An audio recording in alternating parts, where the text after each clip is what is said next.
प्यारे बच्चों, आपका स्वागत है हमारे चैनल एसजी एजुकेशन जोन में। आज हम देखेंगे क्लास 12 का इंग्लिश जो 2025 में आपका इस साल एग्जाम होने वाला है, उससे रिलेटेड सप्लीमेंट्री के पूरे क्वेश्चन आंसर। ये क्वेश्चन आंसर आपके लिए बहुत महत्वपूर्ण होंगे। इसके पहले हमने प्रोज के लिए पूरे लेसन से आपके जो लेसन इंपॉर्टेंट होते हैं उस लेसन से मैंने बनाया है क्वेश्चन आंसर, उसे देख लीजिएगा, एक बार अवश्य समझ लीजिएगा। अगर क्वेश्चन और आंसर आप एक बार उसमें से समझ जाएंगे तो ये आइडिया आपको लग जाएगा कि इस क्वेश्चन का आंसर हमें क्या लिखना है।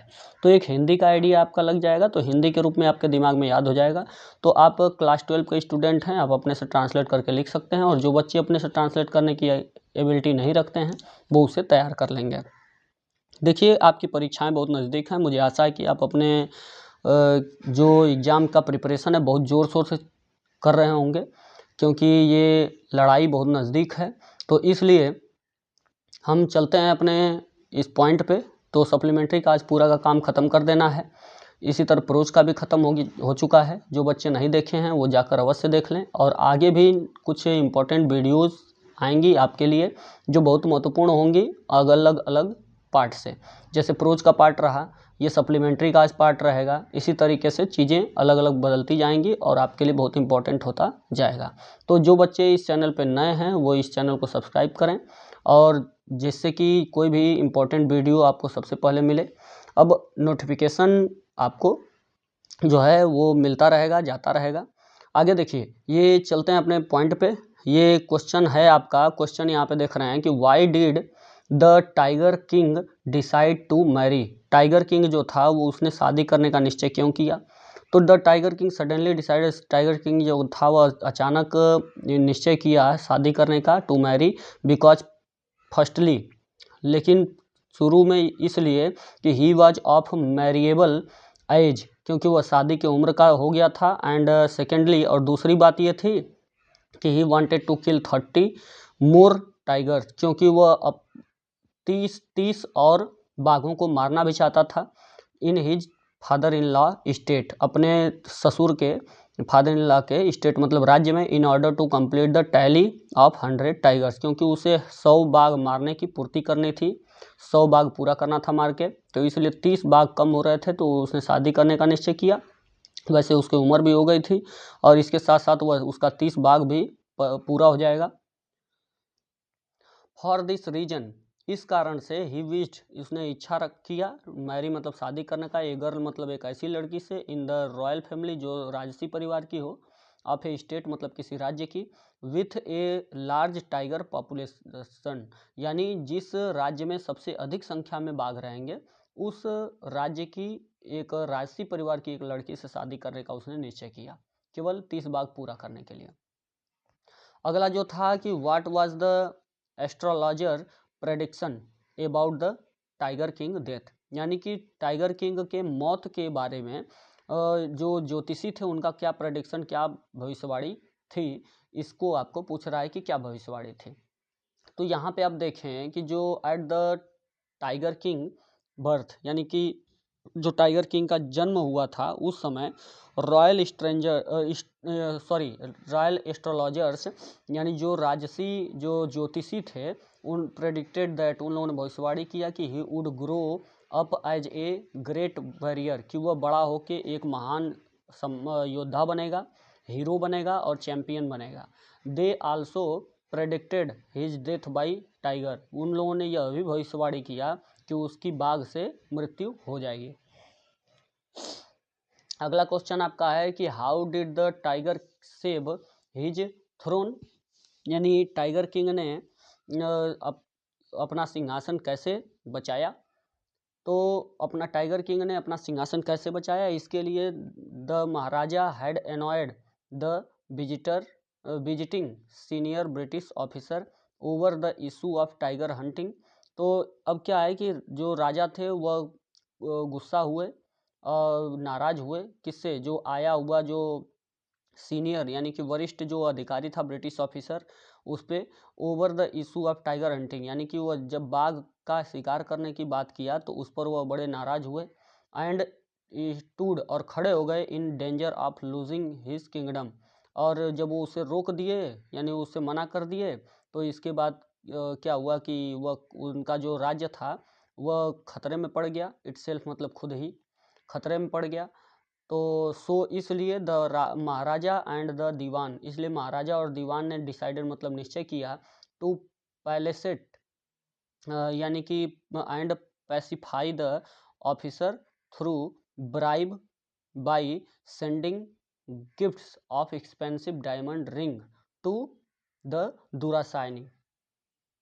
तो उन लोगों ने यह निश्चय किया, राजा और दीवान ने, कि यानी कि ऑफिसर को यदि खुश करना है तो उन जो क्या है कि जो ये गिफ्ट कुछ उन्हें उपहार में भेजा जाए, वो भी ऐसी गिफ्ट जो कि बहुत ज़्यादा महंगी हो, महंगे हीरो की अंगूठी क्या किया जाए, गिफ्ट किया जाए। किसको? दुराई सानी, यानी जो दुरई उसको बोलते थे ब्रिटिश ऑफिसर को, और दुराई सानी उसकी पत्नी, यानी उसकी पत्नी को कुछ महत्व जो महंगी महंगी जो रिंग अंगूठियां हैं हीरों की, ऐसी ऐसी अंगूठियां उससे गिफ्ट की जाए जिससे कि वह प्रसन्न हो जाए। दुराई सानी कौन थी? The wife of British officer, उस ब्रिटिश ऑफिसर की पत्नी थी। दस इस प्रकार ही manage to save his throne, इस प्रकार उसने अपने राज्य को यानी अपने सिंहासन को बचाया। अगला जो प्रश्न है वो ये है कि who was the king tiger या टाइगर किंग, टाइगर किंग कौन था and how was he named so, और उसका नाम ऐसा कैसे रखा गया। जो सर जिलानी जंग बहादुर जो था वही महाराजा ऑफ प्रतिबंधपुरम, प्रतिबंधपुरम का जो महाराज था, राजा था, इज द टाइगर किंग, उसे ही क्या कहते हैं? टाइगर किंग कहते हैं, जिसका नाम क्या था? जिलानी जंग बहादुर था। When he was just 10 days old, जब वह 10 दिन का ही केवल था अभी, तो he asked intelligent question to the astrologer, तो उसी समय उसने कुछ बुद्धिमत्तापूर्ण प्रश्न किए एस्ट्रोलॉजर मतलब ज्योतिषियों से, एंड वाज टोल्ड, और उनसे बताया, कहा कि he would be killed by A tiger, और उसे बताया गया कि वह एक टाइगर यानी बाघ के द्वारा मारा जाएगा। तो ही अटर्ड, उसने कहा कि लेट्स टाइगर बी अवेयर, जितने भी बाघ हैं वो सावधान हो जाएं। He decided to kill 100 tigers, उसने 100 बाघ मारने का निश्चय कर लिया, और सो इसलिए he got the name tiger king, इसलिए उसका नाम क्या था? टाइगर किंग था। अगली जो आपकी पॉइंट है, वो जो प्रश्न है वो ये है कि what was the birthday gift for his son that Maharaja spotted in a toy shop. जो राजा जो था, राजा की का जो बेटा था, तो उसके बर्थडे पर राजा spotted in a toy shop, यानी कि एक खिलौने की दुकान पर जो था वो किस चीज़ को चुने उसके बर्थडे गिफ्ट के लिए। तो आफ्टर किलिंग 100 टाइगर्स, यानी 100 बाघ मारने के बाद, the Raja turned his attention, अपना ध्यान उधर किए, किधर? टुवार्ड्स हिज चाइल्ड, यानी अपने बच्चे की तरफ। The third birthday of his son was to be celebrated, अब यह जो तीसरा जन्मदिन मनाया जा रहा था उस बच्चे का, उनके लड़के का, सो इसलिए ही वांटेड टू गिव, इसलिए वह देना चाहते थे, हिज सन यानी अपने पुत्र को ए स्पेशल गिफ्ट देना चाहते थे ऑन हिज बर्थडे, उसके जन्मदिन पर। और he went from shop to shop, इसलिए दुकान से एक दुकान से दूसरी दुकान वह जाते रहे, and for an excellent gift, किसी बहुत अच्छे यानी सर्वोत्तम उपहार के लिए।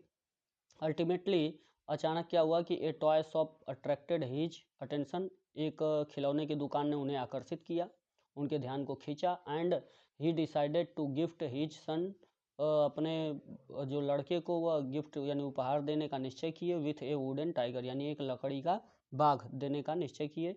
ही took it away with him, और वह उसे लेकर चल दिए।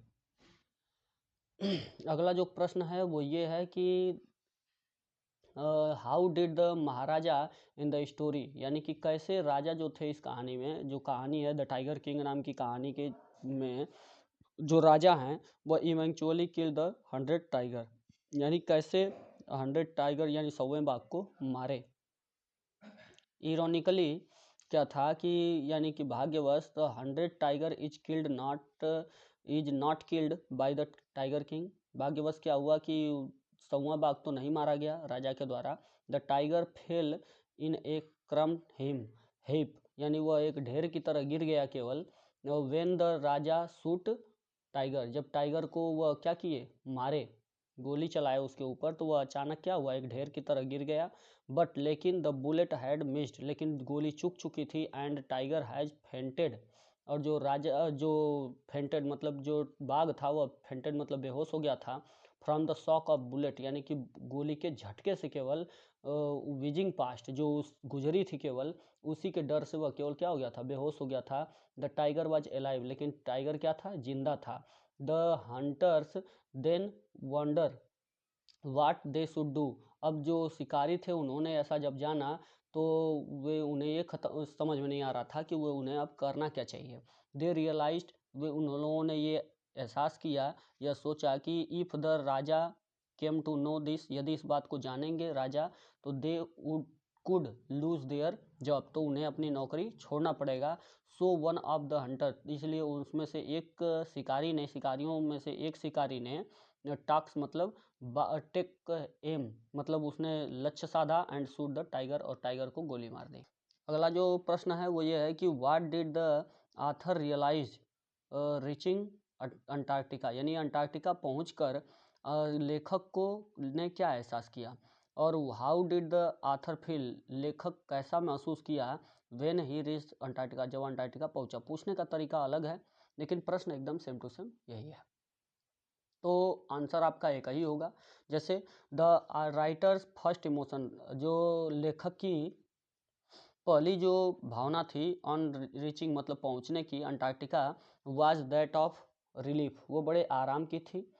द सी फेल्ट रिलीफ, उसने बड़ा आराम महसूस किया, बहुत रिलीफ महसूस किया उसने। To have set foot on the Antarctic continent, यानी कि अंटार्कटिक महाद्वीप पे अपना कदम रख के उसने बड़ा महसूस किया, अच्छा महसूस किया। आफ्टर ओवर 100 आवर्स, यानी कि 100 घंटे बिताने के बाद। Then she experienced a sense of amazement, उसने एक भावना महसूस की, अमेजमेंट एक आश्चर्य की।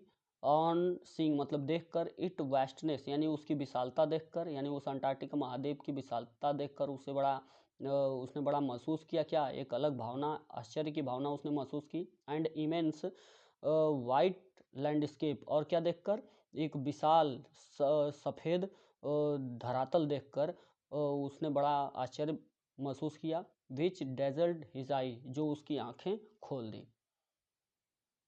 अब देखिए, जिससे उसकी आंखें खुली की खुली रह गई, यानी चकित हो गया एक तरह से। अब आगे है कि हु वाज जोएफ ग्रीन, जो जोएफ ग्रीन था वह कौन था। What did he offer to the student, उसने स्टूडेंट को क्या ऑफर दिया। तो जो जोएफ ग्रीन था वो कौन था। जोएफ Green is a considerable Canadian explorer, वो एक कैनेडियन एक्सप्लोरर था।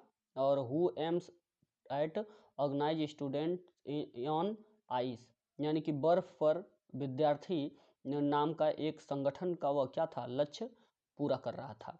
ये प्रोग्राम क्या था, स्टूडेंट ऑन आइस, यानी बर्फ पर विद्यार्थी, जो विद्यार्थी छुट्टी पर थे उन्हें घुमाने के लिए।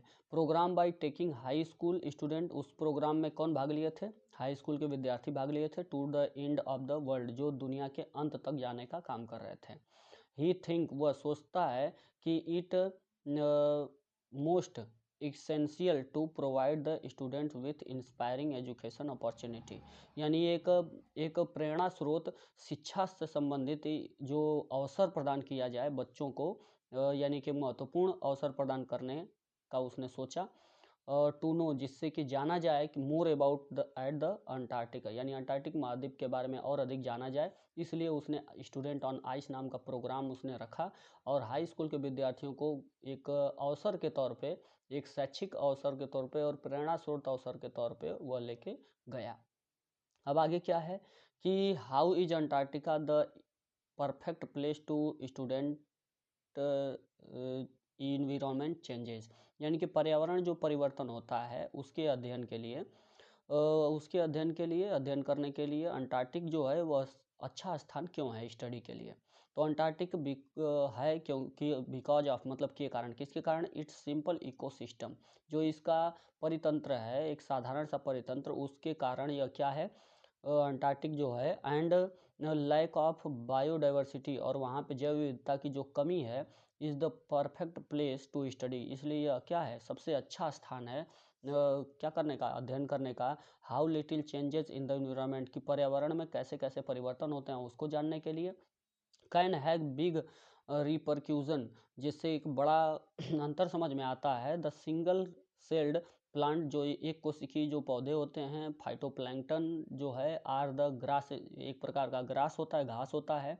दैट नरिश, जो क्या करता है, पोषण प्रदान करता है। And sustain the entire southern ocean food chain, और साउथ यानी दक्षिणी जो महासागर है, उसके संपूर्ण दक्षिणी महासागर को के फूड चेन यानी खाद्य श्रृंखला को व्यवस्थित रखने का भी काम करता है।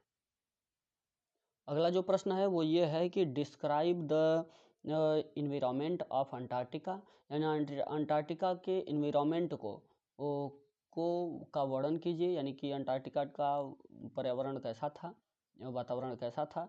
Antarctica is a harsh and barren continent, यह एक बहुत ही कठोरतम और क्या, बैरन मतलब बंजर महाद्वीप है। Covered by a thick ice sheet, जो एक मोटी चादर से ढका हुआ है। The region has low temperature, यहाँ इस क्षेत्र में क्या होता है, बहुत ही कम तापमान होता है।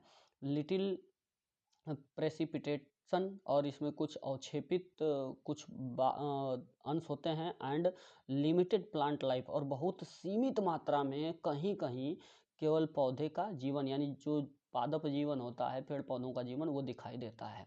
कोस्टल एरिया सपोर्टेड सी बर्ड, यानी जो कोस्टल यानी जो तटीय क्षेत्र हैं, वो क्या करते हैं, वो वहाँ पे चिड़ियाएँ रहती हैं समुद्र के किनारे रहने वाली, जैसे कि पेंगुइन है, सील है, ये जानवर भी रहते हैं।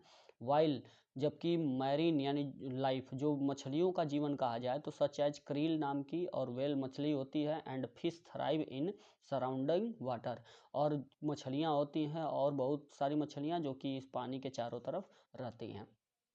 तो पानी के जो चारों तरफ पानी होता है उसमें रहती हैं। अब आगे जो है, हु इज हाना, हाना कौन थे। अब देखिए हाना कौन थी, और हाउ डिड सी मैरिड सडाऊ, और वो मीट सडाऊ, यानी वो सडाऊ से कैसे मिली। तो देखिए इसमें कभी कभी मैरिड भी पूछ देता है कि उसकी शादी कैसे हुई, तो ये सारी चीज़ें आप इसी में लिख दीजिएगा। ये ऐसा मैंने क्वेश्चन आंसर इसमें डाला हुआ है, जिससे कि कई प्रकार के प्रश्न आपके शामिल हो जाएंगे। तो इसमें देखिए हाना जो थी वह एक सुंदर जापानी लड़की थी। सी मेट, डॉक्टर सडाऊ से मिली थी वह इन अमेरिका, यानी कहाँ मिली, अमेरिका में मिली। एट ए प्रोफेसर हाउस, एक प्रोफेसर के घर पे। हैंड नहीं, हाना है। हाना एंड सडाऊ जो थे वह meet in USA, United State America में मिले। जबकि कब, जब वह फिनिशिंग देयर हायर स्टडी, जब वे उच्च शिक्षा क्या कर रहे थे, उच्च अध्ययन अपना ख़त्म कर रहे थे, उस समय मुलाकात हुई दोनों की। A professor at the college, ये एक कॉलेज का जो प्रोफेसर थे, वह called some of his student, अपने कुछ विद्यार्थियों को बुलाए हुए थे। टू हिज प्लेस, यानी अपने घर पे। फॉर ए डिनर, मतलब डिनर के लिए, अपने जगह पे, अपने स्थान पे बुलाए थे। And to make them comfortable, और कुछ उन्हें वो आराम देने के लिए, कुछ रिलीफ प्रदान करने के लिए उन्हें बुलाए थे। It was love at first sight, और पहली नज़र में ही उन्हें प्यार हो गया। फॉर सडाऊ, तो सडाऊ से, और but he did not try to make a move, लेकिन उसने प्रयास नहीं किया टू मूव, यानी कि जाने का उसे। Till he was sure that, इसलिए उसने निश्चय किया कि Hana is a pure breed Japanese, इसलिए सडाऊ ने निश्चय कर लिया कि वह एक शुद्ध और साफ सुथरी और जापानीज लड़की है। और this was due to his fear for his father, और यह सब उसके पिता के डर के कारण था। हिज फादर बिलीव्ड, उसके पिता भी विश्वास किए कि ओनली जापानीज वर गुड, कि केवल एक जापानीज जो कि अच्छी थी। एंड नॉट अमेरिकन, लेकिन वो अमेरिकन नहीं है। सुन, इसलिए they got married after the father's approval, इसलिए अपने पिता से सहमति के बाद, कि पिता की मर्जी के बाद उन्होंने क्या कर लिया, शादी कर ली। एंड यहाँ पे एक ही एंड रहेगा। And relocated back to Japan, और किधर, जापान की ओर निकल गए। आगे जो है, why was Sadao sent to America, Sadao जो था वह अमेरिका क्यों भेजा गया। या ये क्वेश्चन पूछ सकता है कि why did Sadao, doctor Sadao father, Sadao के जो पिता थे वह sent him to America, America क्यों भेजे सडाऊ को। तो देखिए सडाऊ को, सडाऊ न्यू दैट, सडाऊ जानता था कि his education was his father's chief concern, और जो उसकी शिक्षा दीक्षा है, जो पढ़ाई लिखाई है, वह पिता का ही मुख्य चिंता की बात है। तो फॉर दिस रीजन, इस कारण से he had been sent at 22, इसलिए उसे क्या कर दिया गया, पढ़ाई लिखाई के प्रति वह बड़े मुख्य रूप से चिंतित थे, इसलिए उन्हें क्या, उसके पिता भेज दिए कहाँ, 22 वर्ष की उम्र में अमेरिका भेज दिए। टू लर्न ऑल दैट, यानी सब कुछ सीखने के लिए, कुड बी लर्न, जो उसे सीखना चाहिए, ऑफ सर्जरी, मतलब सर्जरी के प्रति, शल्य चिकित्सा के प्रति। And before his father died, और अपने पिता की मृत्यु के बाद, मृत्यु के पहले पहले ही हैड सीन सडाऊ, उसने सडाऊ को देखा। किसने, तो ही हैड सीन सडाऊ, उन्होंने सडाऊ को देखा।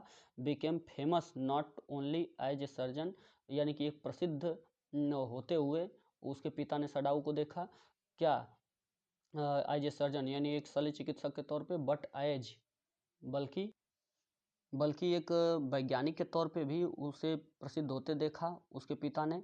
तो अब इसलिए उन्होंने क्या किया, उसे भेजा अमेरिका पढ़ने के लिए। How did doctor Sadao operate the white man, यानी कि एक श्वेत आदमी को, यानी अंग्रेज का, सडाऊ ने कैसे ऑपरेशन किया।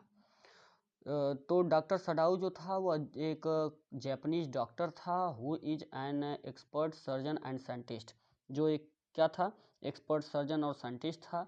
ही फाउंड, तो an American prisoner of war, और वह उसने एक अमेरिका के कैदी को युद्ध के दौरान, युद्ध के कैदी को प्राप्त किया। At his threshold, who is bleeding, जो उससे खून बह रहा था, and is in a dying state, और वह मरने की स्थिति में था। इनिशियली, शुरू में क्या हुआ कि डॉक्टर सडाऊ एंड हिज वाइफ, और उसकी पत्नी जो हाना थी, वह थॉट, सोचे, of throwing the unconscious man, यानी उस अचेत व्यक्ति को फेंक देने का, सोचे कि इसको फेंक दिया जाए, बैक मतलब फिर से, इनटू द सी मतलब समुद्र में, but could not do so, लेकिन उन लोगों ने ऐसा नहीं किया। फाइनली, अंत में क्या हुआ कि दे ब्रॉट, वे लेकर आए, हिम होम, यानी उसे अपने घर पे। डॉक्टर सडाऊ जो था ऑपरेटेड अपॉन हिम, डॉक्टर सडाऊ जो था उसने उसका ऑपरेशन किया, with the help of his wife, यानी अपनी पत्नी की मदद से। दे बोथ, वे दोनों, had to face the protest of servant, यानी कि वे विरोध, यानी कि नौकरशाही का विरोध जो था वह किए, सामना करना पड़ा उन्हें। As they refused to clean, जिन्हें यानी कि उन्हें, उन लोगों ने क्या किया, इन रिफ्यूज मतलब इनकार कर दिया, टू क्लीन मतलब साफ सफाई करने से, द मैन मतलब आदमी का, एंड इनकार कर दिया था, क्योंकि, और लेफ्ट इट प्रोटेस्ट, और अपने इस प्रोटेस्ट यानी विरोध को उन लोगों ने छोड़ दिया। जबकि उन लोगों ने यह विरोध किया था कि मतलब कि हम नौकरों की क्या करेंगे, नौकरों के विरोध में कि आदमी की सेवा नहीं करेंगे, लेकिन उन लोगों ने यह बात अपना छोड़ दिया, क्योंकि वह व्यक्ति मर गया होता, इसलिए उन लोगों ने उसकी रक्षा की। आगे जो प्रश्न है वो है कि what did mister doctor Sadao do to ensure the safe exit of American soldier, America के सोल्जर को की सुरक्षित उसे बाहर निकालने के लिए उन लोगों ने क्या किया। तो डॉक्टर सडाऊ जो था ऑफर हर पर्सनल बोट, उसने अपना व्यक्तिगत जो नाव थी उसे दे दिया अमेरिकन सोल्जर को, विथ फूड यानी भोजन के साथ साथ, एंड एक्स्ट्रा क्लॉथिंग, और कुछ अन्य कपड़ों के साथ, यानी वस्त्र भी दिया, भोजन भी दिया, और अपनी नाव भी दे दी टू द अमेरिकन सोल्जर, यानी उस अमेरिका के सोल्जर को। When go to a nearby island, जब वह जाता है कहाँ, टू नियर बाई आइलैंड, यानी पास के ही एक द्वीप पर जाता है, वेयर मतलब जहाँ, नो वन लिव, जहाँ कोई रहता नहीं था, एंड एस्केप फ्रॉम देयर, और वहाँ पे बचने के लिए, बाई ब्रॉडिंग एक कोरियन फिशिंग बोट, यानी कि किससे, जिस पर सवार होके, किस पर, एक कोरियन फिर मछली मारने वाली नाव पर सवार होकर वह बचने के लिए गया। इस प्रकार उन लोगों ने क्या किया, बचाया। ऐसा क्वेश्चन छोटा सा बन जाता है कि हुआ सडाऊ, सडाऊ कौन था?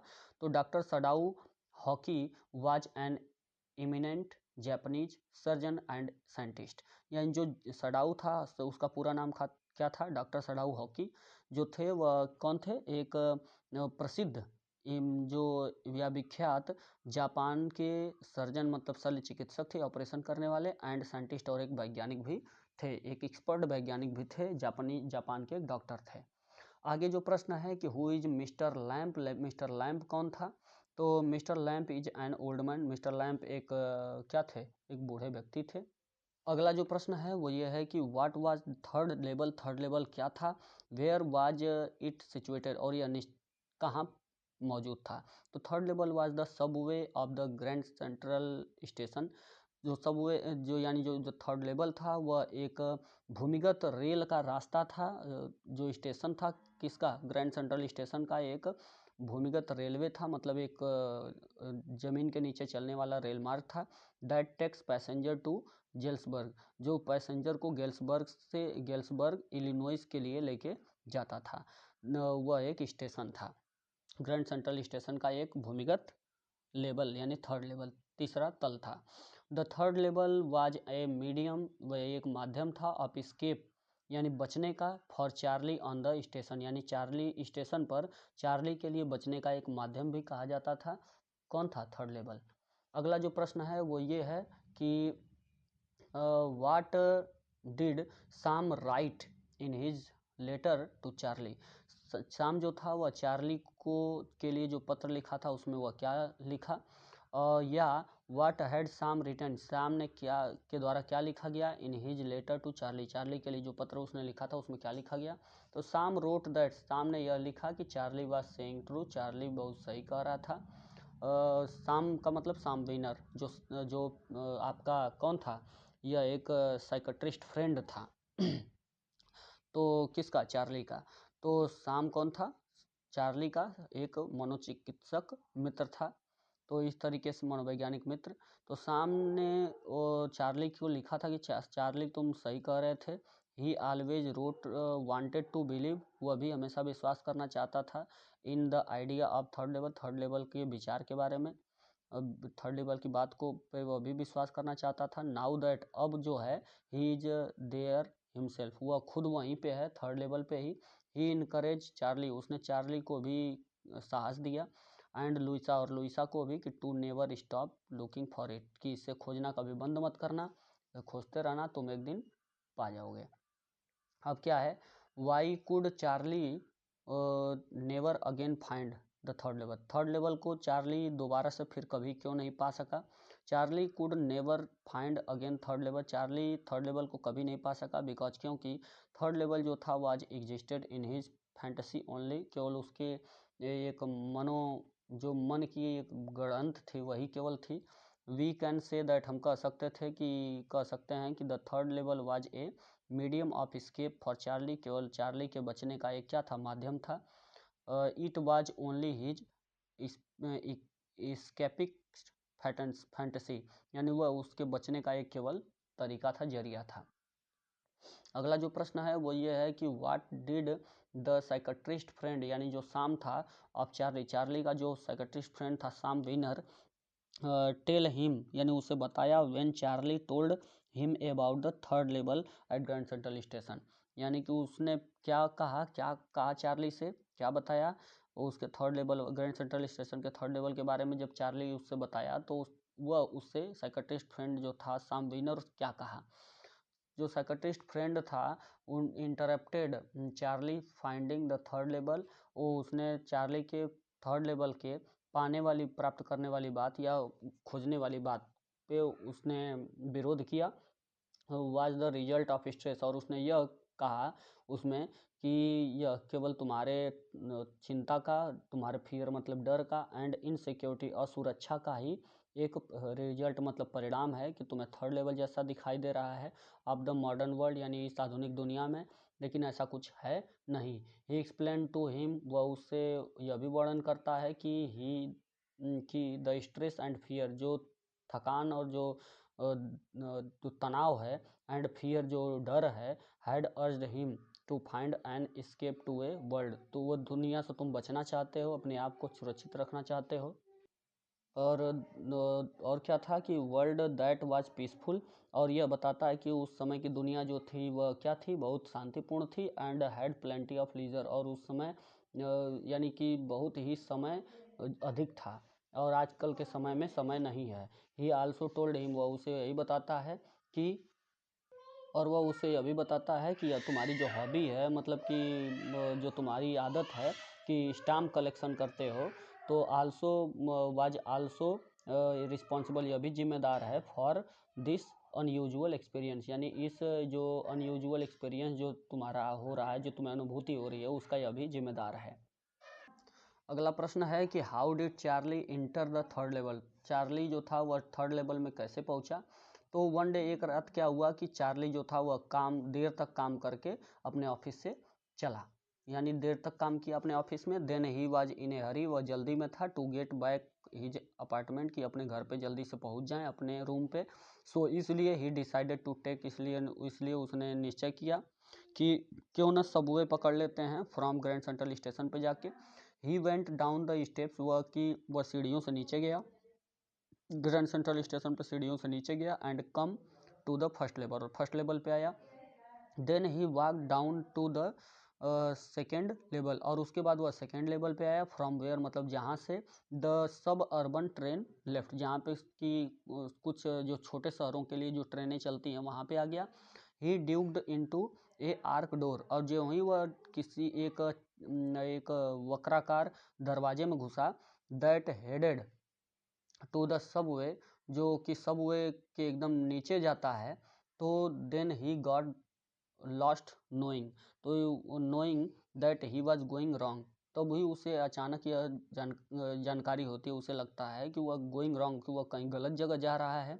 ही कंटिन्यू टू वॉक, वह लगातार चलता जाता है, डाउनवर्ड मतलब नीचे की तरफ। द ट्यूनल, जो सुरंग होती है, टर्न मतलब मुड़ती है, ए शार्प मतलब एक तेजी से बाएं तरफ, लेफ्ट मतलब बाएं तरफ मुड़ती है। एंड देन, और तब टेकिंग ए शॉर्ट फ्लाइट, तो उसके बाद फिर एक छोटी सी फ्लाइट ऑफ स्टेयर, मतलब सीढ़ी रहती है, उससे वह उसे पकड़ता है। He came out on the third level, और इस तरीके से वह थर्ड लेवल पे पहुंच जाता है, जो ग्रैंड सेंट्रल स्टेशन पर थर्ड लेवल होता है वहाँ पे वह पहुंच जाता है।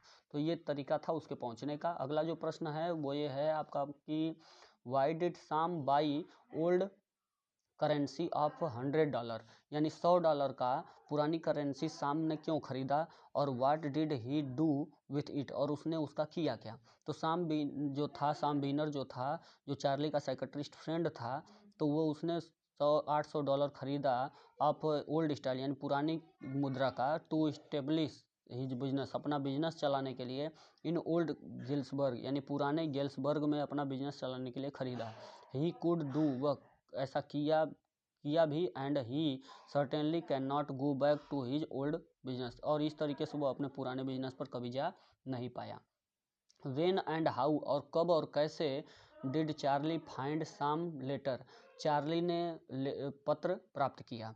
The sub way Charlie, the way यानी इस तरीके से चार्ली केम अक्रॉस साम लेटर, यानी साम के पत्र के पास ऐसे आया कि वह सराउंडेड इन मिस्ट्री, वह बड़े रहस्यमय तरीके से।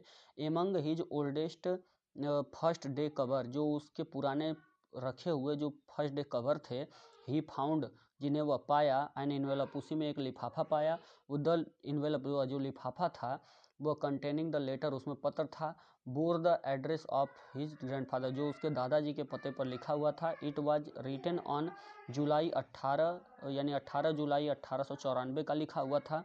The postmark showed the picture of President Garfield, वह जो पोस्ट मार्क था, जो टिकट था, वह उस मौजूदा के गैरी फील्ड, यानी उस समय के, यानी 18 जुलाई 1894 का जो प्रेसिडेंट जो आपके गेल्सफील्ड थे, गैरी फील्ड, उनका लगा हुआ था चित्र।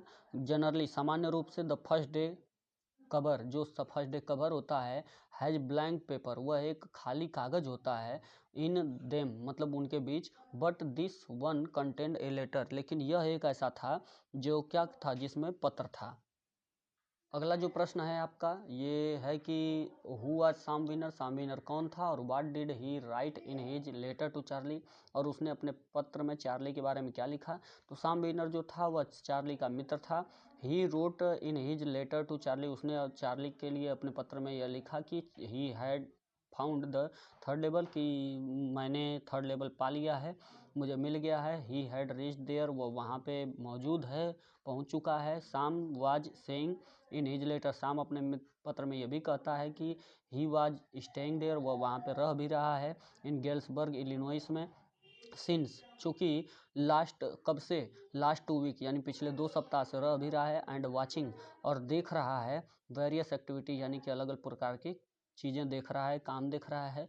ही इनवाइट्स बोथ, वह आमंत्रित करता है यानी बुलाता है चार्ली को और उसकी पत्नी लुइसा को भी, देयर मतलब वहीं पे बुलाता है कि तुम लोग भी थर्ड लेवल में आ जाओ। तो बच्चों ये वीडियो आपको, मेरी आशा से ये सप्लीमेंट्री का जितने भी हैं वो सभी वीडियो आपके अच्छे तरीके से बनाए गए हैं, और ये पूरा आपके सप्लीमेंट्री का है। मुझे आशा है कि ये वीडियो आपको अच्छा लगा होगा। यदि आपको वीडियो अच्छा लगे तो इसे लाइक कीजिएगा, चैनल को सब्सक्राइब कीजिएगा और अपने दोस्तों से शेयर करना मत भूलिएगा, क्योंकि इसी में से आपका प्रश्न बनेगा, बाहर से नहीं बनेगा।